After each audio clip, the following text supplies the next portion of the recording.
ये कहानी उस डरी हुई लड़की की है जिसकी शादी 3 महीने में तय हो चुकी है। अरे क्या रमा, क्यों उठ गई बेटा इतनी जल्दी? थोड़ी देर और आराम कर लेती ना। नहीं माँ, ठीक है, कोई बात नहीं। ये बताओ, चाय के साथ नाश्ते में क्या लोगी? अरे कैसी बात कर रही है रमा, कल तक तो तू ऑर्डर दिया करती थी कि ये खाना है वो खाना है। आज तू हमें पूछ रही है, क्यों बेटा?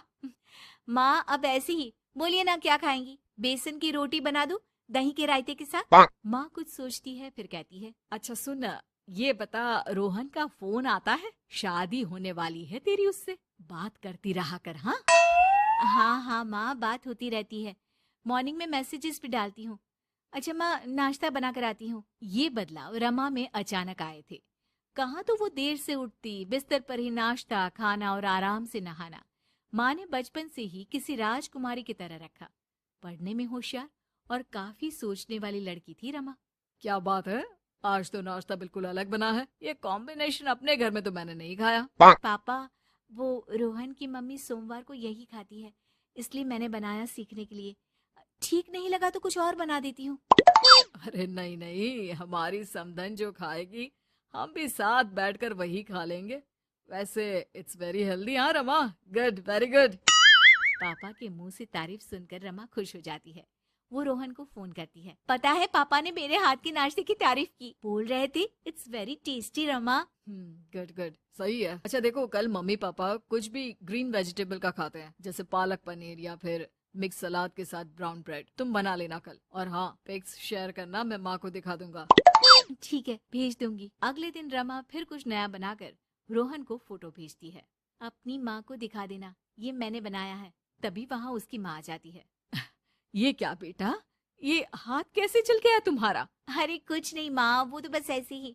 आप बताओ ना, क्या चाहिए? अरे कुछ नहीं बेटा, ला मैं हाथ में दवा लगा देती हूँ। माँ हाथ में दवा लगा रही थी कि पता नहीं रमा क्या सोच रही थी। थोड़ी परेशान सी थी। क्या हुआ रमा, क्यों परेशान लग रही हो?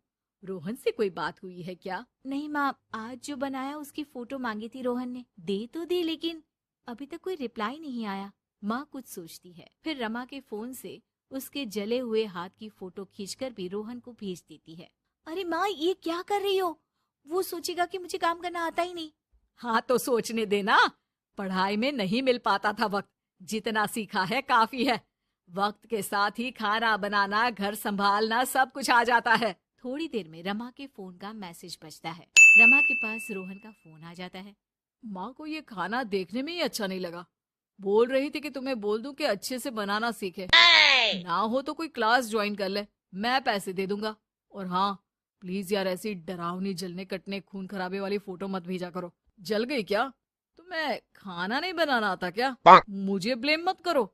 मैंने ब्लेम करने के लिए नहीं, बस अपनी सीरियस एफर्ट दिखाने के लिए ये फोटो भेजी थी। वैसे भी मैंने नहीं, मॉम ने भेजी थी, पता नहीं क्यों। ओ यार, तुम्हारी मॉम क्यों इतना इंटरफियर कर रही है? वैसे अभी ये हाल है तो बाद में तो वो हमारे घर में ही ताक जाग करती रहेंगी।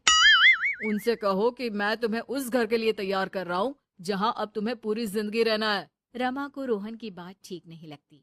वो फोन रख देती है, लेकिन सोच में पड़ जाती है कि आखिर वो ये बात माँ को बताए कि नहीं।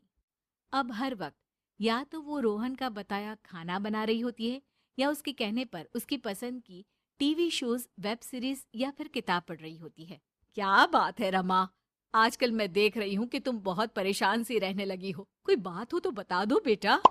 नहीं माँ, वो रोहन ने कहा था कि उसकी पसंद मुझे पता होनी चाहिए, जिससे कल को हम साथ हो तो हम लोग मिलकर अच्छे से बात कर पाए। उसने कुछ वेब सीरीज देखने को कहा था, लेकिन क्या कहूँ माँ, मेरी तो समझ में ही नहीं आ रही वेब सीरीज। अरे तो बोल देना रोहन को नहीं देखनी, या फिर एक काम कर, तू उसे अपनी पसंद का सिर्फ एक गाना सुनने को बोल। ला मैं मैसेज कर देती हूँ। ना ना माँ, आप तो रहने दो। पिछली बार भी जब मैंने उसे बोला कि आपने मैसेज किया है तो वो गुस्सा हो गए थे। अच्छा, क्या बोल रहा था? यही कि माँ क्यों इंटरफेयर कर रही है, मैं तुम्हें उस घर के लिए तैयार कर रहा हूँ जहाँ तुम्हें पूरी जिंदगी रहना है। माँ अब समझ जाती है कि रोहन उसकी रीमा के लिए ठीक नहीं है। रहने दे रीमा, ये रोहन मुझे ठीक नहीं लगता।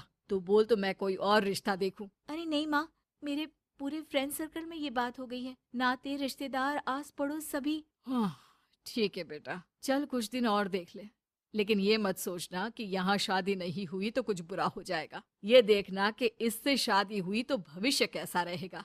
समझी? प्यार, विश्वास और इज्जत से बढ़कर कुछ भी नहीं है। रीमा माँ की बात पर हाँ बोलकर वहां से चली जाती है। अगले रोज रोहन का फोन रीमा के पास आता है। मैंने तुम्हें एक स्किन डॉक्टर का फोन नंबर दिया है।